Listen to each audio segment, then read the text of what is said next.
Good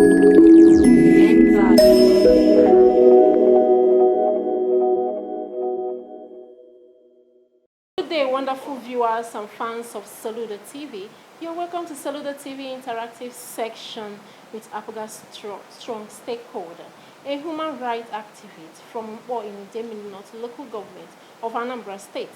Prince Uche Darlington Okeke is a lawyer trained in Great Britain, passed through Nigerian Law School, Abuja. He holds a Bachelor of Science degree in mass communication. He also has a master in administrative law. I'm currently pursuing his PhD in international and administrative law. He is an Apuga leader, community leader, and a grassroots mobilizer. We are here today to know his view in current affairs and developments in Anambra State and Nigeria as a whole. You are welcome to the program, sir. Thank you. Thank you for having me. So what is your take on the last Apuga Ward and local government, state congress, and national convention as a whole? Very well. My view on it, it shows there is clear promotion of internal democracy, and there is no resentment after the entire exercise. And if you look at the formation, Apuga is more formidable now compared to what we have before. If you take, for instance, if we want us to have a non-biased analytical view as to the positions, for instance, now in Anambra, you have somebody I would always refer to as a field marshal in politics, the person that who is the alter ego of the party in Anambra State, in the person of Chief Barrister Okeke. Remember, he was a member of the House of Assembly when he was 23. I think in 1982 or thereabout. Yeah. And he was once the state party chairman, I think in PDP, and he won, at the time, I think he won the entire state house and some of the federal seats. Yes. So there's this wealth of experience embedded in him, which is yet to be tapped, which is what we are going to tap now. His emergence as the chairman is more like a round peg in a round hole. And we're going to tap that wealth of experience. That's part of why I said he's strongly and hugely formidable. You take that, okay, push it to the national level. You have the person occupying the seat of the national party chairman. Remember, he rose from the ranks. Yes. He was former state legal advisor. From there, he became the national legal advisor, and now assumed the post of the state national party chairman. So the combination of that youthful vigor in him, alongside the experience he possesses, combine that with what we have in Anambra and the person of Barrister Okeke, I can tell you that it's a very fierce and formidable team in Apuga. Anambra has been Apuga, and Anambra will continue to be Apuga. Their emergence will actually lace up the entire team. That is just my take. Wow, that's very wonderful. Yeah. So what was your overall assessment of Professor Charles Chukwuma Soludo, the executive governor of Anambra State, in the last 1 year and 5 months administration? What do you have to say about his administration? It's actually a difficult question, really and truly. But remember, I spoke to this television before primaries, yes, and we advocated for Soludo. To be quite honest, the man is doing well. Because if you look at it in all the paradigms of development, let us start with physical development. Yes. If you look at physical development, the policy employed in what I will call road development revolution is unprecedented. The roads they are building now, we've not seen that. I think he channeled most of his strength in developing our roads, opening up Anambra. Every other person, Ngige and Peter Obi, every other past governors, they can attest that he's doing well. Because if you compare the manner he's developing the roads and when he started with the other administration, you will see that he should be on top. So in that area of development, you give him credit. Then if you move to other paradigms of development, like the security, of course, security is a global challenge. Yes, security in America. In America, one of the leading advanced democratic world, they are having security challenges. What I can say in security, the man is trying his best. We have serious security challenges already in Anambra State. The separatist movement, like the IPOB, those people agitating for separation, they created more tension. What do you expect the man to do? The man is doing very well. He's doing very well. Remember, he was attacked during his own campaign period. Yeah, exactly. We lost some police officers. May their souls rest in peace. Amen. But he kept on. He kept pushing. I can say he brought in a new idea. The introduction, or more like empowering the local vigilantes, it helped a lot. He changed the security architecture he met on ground, and that is yielding dividend. I mean, there's massive improvement, there's reasonable improvement from the time he came in and now. So in that area, you can as well give him credit. In the area of security, he's doing well, and he's still doing well. Okay, if you push that now, go to the most sensitive area of development, which is human capital development, human development. That is where you give the man huge credit. Of course, I would expect him to do well there, considering his background as a professor.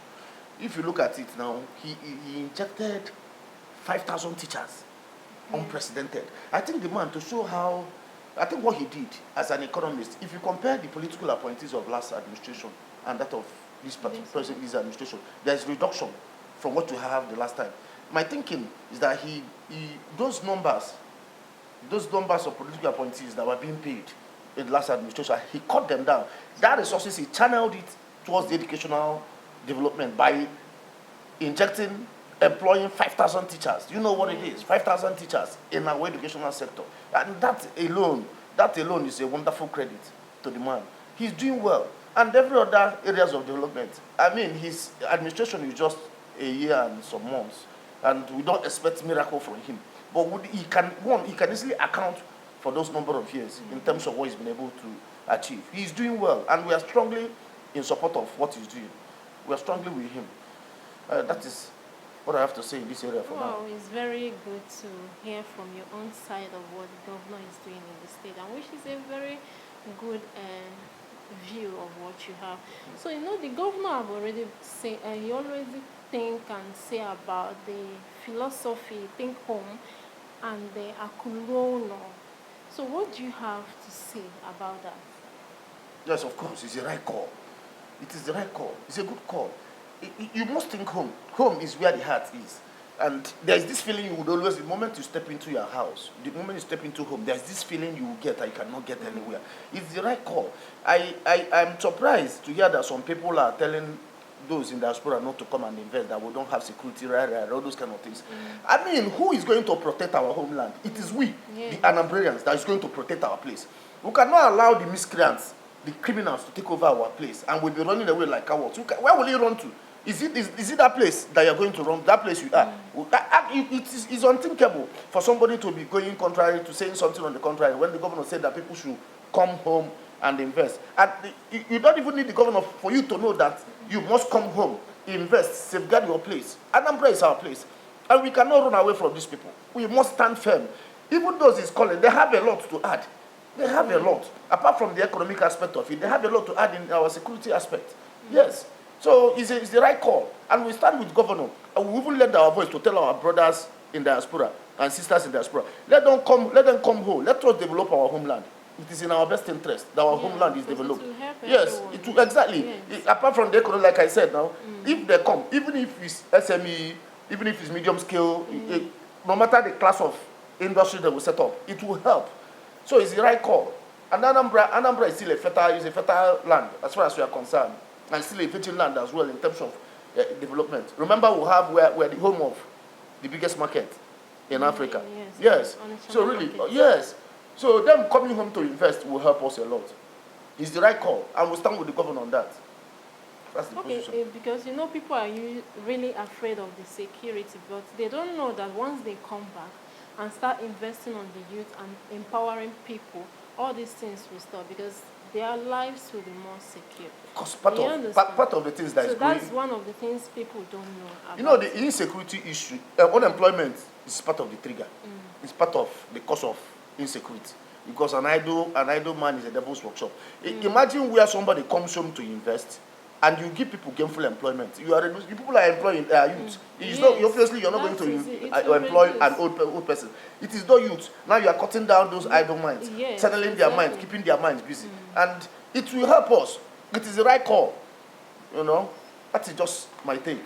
Okay, so what do you have to say about Anambra's security generally? our security. That's we've talked about it. The governor has improved. Is improving on the security architecture from what he met on ground. Like I said before, he was attacked. Himself was attacked the time of his campaigning process. He kept the faith. He demonstrated strength as a leader, which is what we expect of him. For him not to be cowed. And that did not cow him. He went on, ended up winning. Like I said, they empowered the local vigilante. I would always argue for the state to increase for an improvement in firearms they are giving our local vigilante. You cannot use pump action to fight somebody that is in possession of assault rifle. If you have a superior firepower, that is when you are going to win the war. Or someone, okay, remember the last time it was about those collaboration with the local vigilantes and the security. I think that in conjunction with them, they apprehended that brother, that the criminal that has been disturbing them around Imo State. The one they showed with a rocket RPG. Yes, it is our homeland security that applied their domestic knowledge. We need to assist them well. We need to assist them. There should be Anambra State legislature should help in terms of making laws that would empower them to use a particular class of firearm, especially those whom they have established themselves that these people actually they are crime fighters. Which there should be some. We must think of something to protect our homeland. We are not going to run away from criminals because light and darkness does not have business. We represent light, and we will continue to fight these people. We will continue to defend our homeland, which is the essence of governance, and that is what it is. Do you have any advice to Indian Anambra at home and in diaspora? Yes, of course. We have an advice, not just to Indian Anambra, from Indian Anambra at home and in diaspora, and even to the government of the day. Let me start with those people at home. Those of us who are home-based, we must do everything possible to support the government. We must. We should deem that as we should have a sense of duty, sense of responsibility to assist the government. The government is the people. The people are the government. Yes, it is the people that will assist the state to move to the next level. That was for those at home. Those in diaspora, we would always, I've said this thing before, we will lend our voice to call them to think home. That think home is very important. They should come back. They should come back and invest at home. And all of us can come together, think a solution to our security solution and protect our homeland. We cannot be running away. Everybody living in America, even in America where you're staying or United Kingdom, it's not safe. We are having series of shooting like America now. They record literally every day, every week. They're shooting, mass shooting. That is insecurity. I said that security is a global challenge, not just an Anambra thing. It's a global issue. Everybody would acknowledge that at this point in time. Wow, that's very wonderful. It's good to have you on our today's interactive section on Soludo TV. Thank you. So we've come to the end of Soludo TV interactive section. Please don't forget to always follow us on our social media platform, Facebook, Instagram at Soludo TV, our YouTube, Soludo TV. Do have a lovely day. Thank you very much.